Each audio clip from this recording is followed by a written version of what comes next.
देखो भाई 10th class का जो है ना पोलिनोमियल चैप्टर हम पढ़ रहे हैं वो भी आर.डी. शर्मा के मैथ में से, और ये चैप्टर आपका एनसीईआरटी की बुक में भी सेकंड ही है। और लास्ट टाइम हम जो है ना एक्सरसाइज 2.1 में थे, और उसमें हमने क्या चीज़ पढ़ी कि अगर मेरे पास कोई क्वाड्रेटिक पोलिनोमियल है तो उसके जीरोज आप कैसे निकालोगे। आप उस क्वाड्रेटिक पोलिनोमियल को इक्वल टू जीरो करोगे पुट, तो आपका क्वाड्रेटिक इक्वेशन में चेंज हो जाएगा। फिर उसको सोल्व करोगे फैक्टराइजेशन मेथड दें। सोल्व करने के बाद जो x है ना उसकी दो वैल्यूज आएंगे, और वो जो दो वैल्यू आई है ना वो उस क्वाड्रेटिक पोलिनोमियल के जीरोज कहलाएंगे। उसके बाद वो जो आपके सामने दो जीरोज हैं, और उस क्वाड्रेटिक पोलिनोमियल के अंदर एक्स स्क्वायर का कोफिशिएंट, x का कोफिशिएंट और कांस्टेंट टर्म, इन तीनों के अंदर एक रिलेशन होता है। आपने साथ में वो भी वेरीफाई करना है। और वो क्या रिलेशन होता है भाई, तो मैं आपके सामने एक बार लिख दूं भाई। तो आपका रिलेशन होता है कि जो आपके दो जीरोज आए हैं ना उन दो जीरोज का sum of the zeros is equal to होता है भाई minus coefficient of x upon coefficient of x square होता है भाई। कोफिशिएंट ऑफ x अपॉन में कौन, कोफिशिएंट ऑफ x स्क्वायर। और इन जीरोज की जो प्रोडक्ट है, product of the zeros, product of the zeros वो मेरी होती है भाई कांस्टेंट टर्म डिवाइड में कौन, कोफिशिएंट ऑफ x स्क्वायर। तो साथ में आपने फिर जो है ना ये वाली जो चीज है वो भी आपने क्या करनी है भाई, वेरीफाई आपने करनी है। तो आना एक बार क्वेश्चन के अंदर, तो एक्सरसाइज 2.1 निकालो भाई।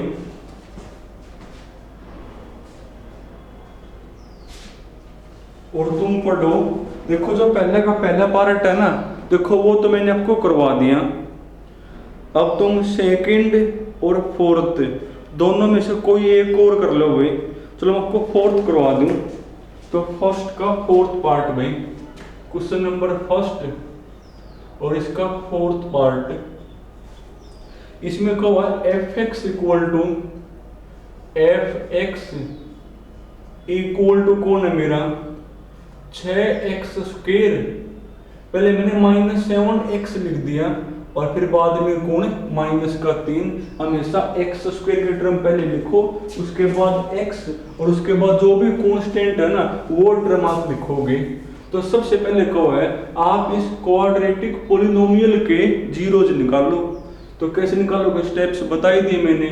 सबसे पहले आप इसको इक्वल टू जीरो करोगे पुट, तो लिखोगे 4 जीरोज, तो 4 जीरोज, तो पुट करोगे, पुट fx इक्वल टू कौन, जीरो करने, इक्वल टू जीरो पुट। तो ये आपका बनेगा भाई 6x स्क्वायर माइनस का 7x माइनस का 3 इक्वल टू जीरो। अब ये क्वाड्रेटिक इक्वेशन बन जाएगी, और इसको हमने सोल्व करना फैक्टराइजेशन मेथड में। क्या होता है फैक्टर मेथड, आप x स्क्वायर का जो कोफिशिएंट है और जो कांस्टेंट है उनकी आपस में करोगे मल्टीप्लाई। देखो क्या बनेगी, 6 3 18, 6 3 18। अब ये जो 18 है ना आपने इसके दो हिस्से करने हैं, और दो हिस्से इस तरीके से करने हैं जिनको जोड़ने पे या माइनस करने पे जो x का कोफिशिएंट आता है ना 7 आता है, करना इसके दो हिस्से। तो इसके आपके दो हिस्से बनेंगे भाई। एक तो 18 गुना 1 हो गया, एक 9 गुना 2, एक 6 गुना 3, यही बनेंगे। अब इन मतलब वो काम का होगा जिसको जोड़ने पे या माइनस करने पे ये 7 आता हो। जोड़ना एक बार, 18 1 19 नहीं आया, 18 में 1 होगा 17, तो 7 नहीं आया, छोड़ो। 9 और 2 11 नहीं आया भाई, 9 में से 2 गया 7, देखो आ गया। यानी ये वाला हिस्सा काम का है।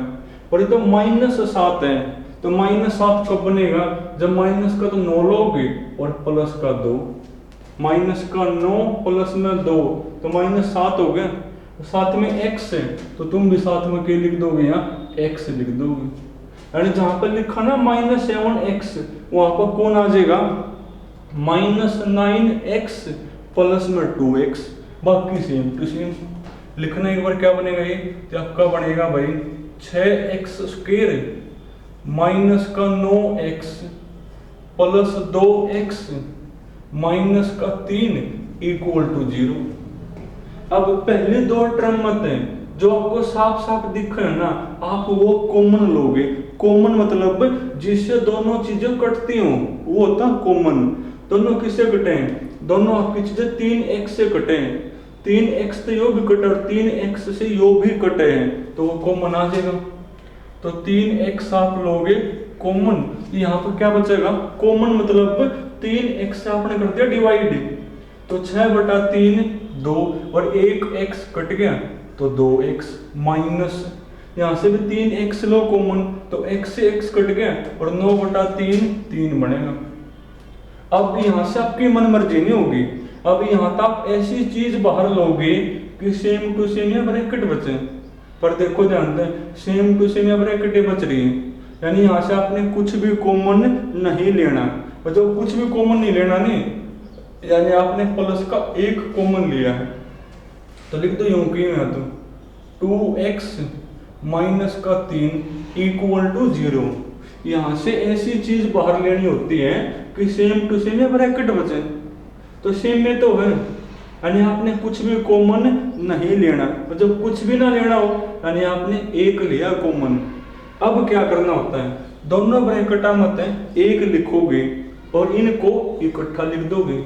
लिखना एक बार, तो ये आपका बनेगा भाई 3x जमा 1 और ये कौन होगा 2x माइनस का 3 इक्वल टू 0।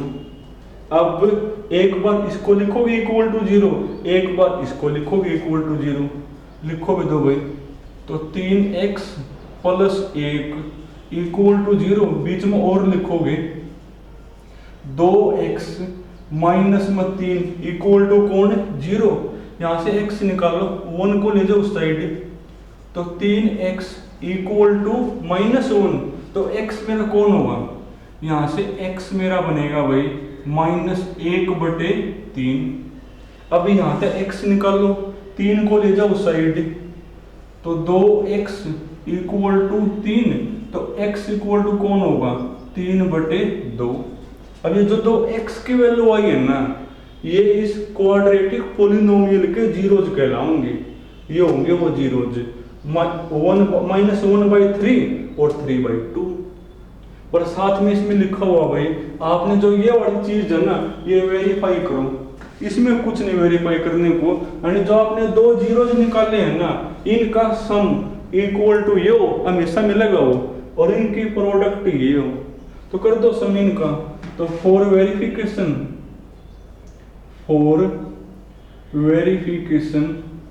करना, वेरिफिकेशन भाई, यानी दोनों जीरोज का सम ऑफ द जीरोज करना। एक बार सम क्या बनेगा, -1/3 रकम करोगे, -1/3 प्लस 3/2, तो ये आपका सम बनेगा 6, तो एलसीएम हो गया 6/3 2, यानी माइनस का 2, 6/2 3, 3 3 9, 9 में से 2 गया 7, यानी 7/6 आ गया। सम कौन है भाई 7/6, और वो इक्वल टू ये होना चाहिए, और पक्की बात है मिलेगा, चेक कर लो, इक्वल टू यही है। देखो माइनस तो है ही मेरी, माइनस कोफिशिएंट ऑफ x, कौन x का कोफिशिएंट -7 है, -7 डिवाइड में x² का कोफिशिएंट 6, माइनस प्लस वही 7/6। तो आपको चेक भी नहीं करना, सीधा जीरोज का सम करो और इक्वल टू ये जो भी लिख दो, इक्वल टू कौन कोफिशिएंट ऑफ एक्स अपॉन में कौन कोफिशिएंट ऑफ एक्स स्क्वायर। उसके बाद product of the zeros, product of the zeros भाई करना एक बार। प्रोडक्ट क्या बनेगी, करो मल्टीप्लाई, 3 से 3 कट गया यानी -1/2 आ गई, -1/2। और चाहे चेक कर लेंगे ना इक्वल टू यही मिलेगी, जब चेक कर लिया भाई तो आप सीधा लिख दोगे इक्वल टू कौन कांस्टेंट अपॉन में कौन कोफिशिएंट ऑफ एक्स स्क्वायर। तो कुछ खास है नहीं भाई। एक और देखो ऐसा ही,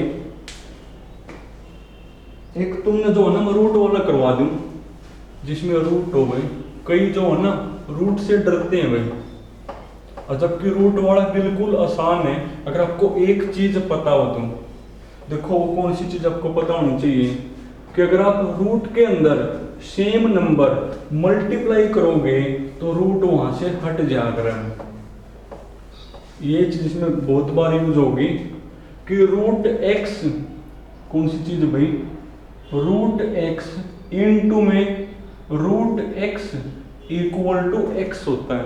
अगर रूट में सेम नंबर करोगे ना मल्टीप्लाई तो रूट वहां तक हट जाएगा। देखो जो 5th और 6, देखो जो थर्ड तो मैंने करवाना ही है, थर्ड तो मैंने करवाना ही है। देख तो मैं 5th ही करवा दूं या 5th बाद में कर लेंगे। तुम एक बार पहले 6 कर लो इसके साथ। तो फर्स्ट का 6 भाई, क्वेश्चन नंबर फर्स्ट और इसका 6 पार्ट। इसमें लिखा हुआ भाई QX इक्वल टू कौन है, √3 x square plus 10x plus 7√3 है भाई, 7√3। एक तो आपने इसके जीरोज निकालने हैं, जीरोज निकाल कर ना उसके बाद वो आपने वेरिफिकेशन करनी है। तो पहले आप जीरोज निकालो तो लिखोगे 4 जीरोज भाई। तो आप क्या करोगे, पुट करोगे QX इक्वल टू कौन 0 यानी इसको इक्वल टू 0 करोगे, पुट करो इक्वल टू 0 पुट यानी √3 x square plus 10x plus 7√3 equal to 0। और अब इसको सोल्व करोगे और सोल्व करोगे फैक्टर मेथड में। क्या होता है फैक्टर मेथड, जो एक्स स्क्वायर का कोफिशिएंट है और कांस्टेंट है उनकी आपस में करोगे गुना। करना गुना, वो लिखा हुआ √3 और √3 की गुना 3 होती है और फिर साथ में 7 भी, तो 3 7 यानी 21 बनेगी। अब ये जो 21 है इसके 2 हिस्से करोगे और 2 हिस्से इस तरीके से करोगे जिनको जोड़ने पे या माइनस करने पे जो 10 आता हो। करना 2 हिस्से भाई, एक तो खुद यही हो जाएगा 21 गुना 1 और एक कौन होगा 7 गुना 3 बनेगा। शायद यो काम का बनेगा। कोई यहाँ पर जोड़ना एक बार, 21 और 1 22, 10 तो नहीं आया, 21 मत 1 गया 20, 10 तो नहीं आया, यानी आपके काम का नहीं है। जोड़ना भाई 7 और 3 10, देखो ये आ गया। अब प्लस का 10 है ना तो प्लस का 7 और प्लस का 3, साथ में x है तो तुम भी साथ में x लिख दो। यानी इसमें जहां 10x है वहां पर कौन आ जाएगा 7x प्लस में 3x बाकी होगी। तो ये आपका बनेगा भाई √3 x square plus 7x plus का 3x प्लस 7√3 इक्वल टू 0। अब जो पहली 2 टर्म है ना उसमें जो आपको साफ साफ नजर आवा तो वो कॉमन लोगे। देखो साफ साफ कौन कॉमन है, x है तो x लो कॉमन। यहाँ पर तो √3x बचेगा, यहाँ पर तो √3x, यहाँ पर भाई x हमने कॉमन ले लिया तो 7 बचेगा प्लस, पर यहाँ पर आपकी मन मर्जी नहीं होगी। यहाँ से तो ऐसी चीज बाहर लोगे कि सेम टू सेम या ब्रैकेट बचे। अब कई ने कई दिक्कत, यहाँ तो कुछ कॉमन आता ही नहीं, यहाँ पे तो कुछ कॉमन आता ही नहीं, जबकि यहाँ पर कॉमन आवा है। यहाँ पर कॉमन वही निकाल पाओगा जिसको ये वाली चीज नजर आती होगी कि जो 3 है ना, इस 3 को मैं लिख सकूं √3 इंटू में कौन √3। जैसे ही आप 3 को लिखोगे √3 इंटू में √3 तो √3 कॉमन आ जाएगा और अंदर या सेम टू सेम ब्रैकेट बच जाएगी। यहाँ से ऐसी चीज बाहर लेनी है भाई कि सेम टू सेम ब्रैकेट बचे। और वो कब बचेगी, जब आप 3 को लिखोगे √3 इंटू में √3, एक √3 तो कॉमन आ गया, तो एक √3 बच जाएगा, साथ में x, साथ में कौन x प्लस ये √3 तो आपने कॉमन ले लिया तो +7 इक्वल टू कौन, देखो सेम ब्रैकेट बच गई। अब क्या करना हो, इनको तो लिखोगे इकट्ठा और दोनों ब्रैकेट मतलब एक लिखोगे, तो यहाँ का बनेगा भाई x प्लस √3 और दोनों में एक लिखोगे तो √3x प्लस 7 इक्वल टू 0। अब एक बार लिखो इक्वल टू 0 इसको, एक बार इसको, तो एक बार तो x प्लस √3 इक्वल टू 0 और एक बार इसको लिखोगे √3x प्लस 7 इक्वल टू 0। यहाँ से x मेरा कौन आया, यहाँ से x मेरा बनेगा भाई माइनस का √3, यहाँ से x निकालो, पहले 7 को लेकर जाओ उस साइड, तो √3x इक्वल टू -7 तो x होगा माइनस का 7 अपॉन √3। अब जो दो x की वैल्यू आई है ना वो मेरे कौन है, इसके जीरोज। अब साथ में आपने वो वेरिफिकेशन करनी है, करो वेरिफिकेशन भाई। तो वेरिफिकेशन का मतलब ये दो चीजें, तो टू वेरीफाई, तो टू वेरीफाई मतलब sum of the zeros, sum of the zeros भाई, कि जो आपके दो जीरोज है ना उनका सम करना सम। अब आपको याद ही हो गया हुआ भाई, इसको हटाई दें तो यहाँ पे जो है ना रफ वाला काम कर लेंगे। तो सम ऑफ द जीरोज करना सम, एक तो जीरोज है -√3, एक जीरोज कौन है -7 अपॉन √3। अब इनका सम करना है, करो सम। तो एलसीएम लोगे तो एलसीएम आ जाएगा √3, एलसीएम कौन आ जाएगा √3 बटा 1 √3, फिर √3 की मल्टीप्लाई 3 हो जाएगी, साथ में माइनस इससे वो कैंसिल हो गया तो 7, -3 -7 यानी माइनस का 10 अपॉन में कौन √3, यानी जीरोज का सम कौन आया, जीरोज का सम आया भाई -10 बटे √3। और वो पक्की बात है, जो फॉर्मूला है ना वही मिलेगा कि माइनस, देखो माइनस कोफिशिएंट ऑफ x, देखो कोफिशिएंट ऑफ x डिवाइड में कोफिशिएंट ऑफ x स्क्वायर, देखो √3 है, पक्की बात है इक्वल टू कौन मिलेगा भाई minus coefficient of x upon में कौन कोफिशिएंट ऑफ, आप बिना सोचे लिख दोगे वैसे पेपर में। तो उसके बाद प्रोडक्ट ऑफ द जीरोज भाई, देखो वो क्या बनेगी, करने के बाद मल्टीप्लाई, माइनस तो प्लस, √3 कट गया तो 7 आ गई। और पक्की बात है वो जो प्रोडक्ट है ना, जो फॉर्मूला वही मिलेगी। क्या फॉर्मूला है, कांस्टेंट डिवाइड में कोफिशिएंट ऑफ x स्क्वायर, करना इसको इससे डिवाइड, यो कट गया देखो 7 है, यानी इक्वल टू कौन भाई कांस्टेंट डिवाइड में कौन कोफिशिएंट ऑफ x स्क्वायर, तो साथ में वेरीफाई भी होगी। तो चलो तुम ना जो है ना यहाँ तक करना भाई, बाकी फिर कल करेंगे।